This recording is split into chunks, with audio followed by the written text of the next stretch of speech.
So after all the craziness of yesterday's leadership vote in the House of Commons, it's actually a bit flat here today. It feels to me like the government are slightly licking their wounds and the rebels are regrouping. It was a mad, pretty hectic day in Westminster yesterday.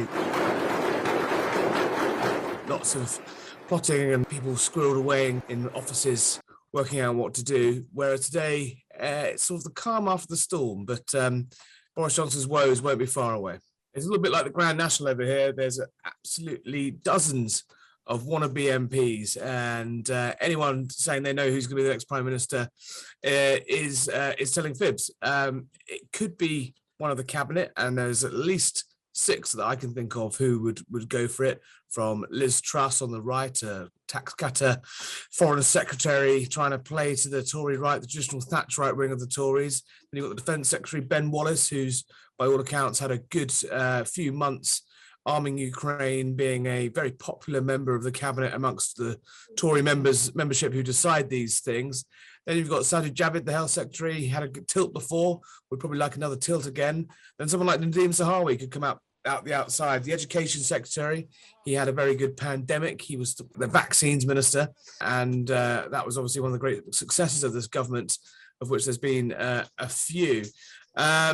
On the outside of the cabinet, though, if the Tory MPs wanted to move to someone slightly less tainted by Boris Johnson, you've got Tom Tugendhat, the Kent MP, who built up slowly and surely a good reputation in Parliament. He's very good interventions on Afghanistan. He's the chairman of the Foreign Affairs Select Committee, and he's been slowly working what they call the rubber chicken circuit, which is all those Tory associations around the country giving speeches and building up support amongst the membership.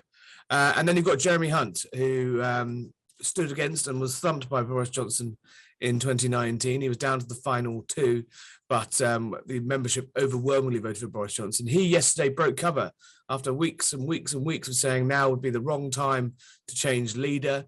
It would be what Putin wants. It would be destabilizing for the country.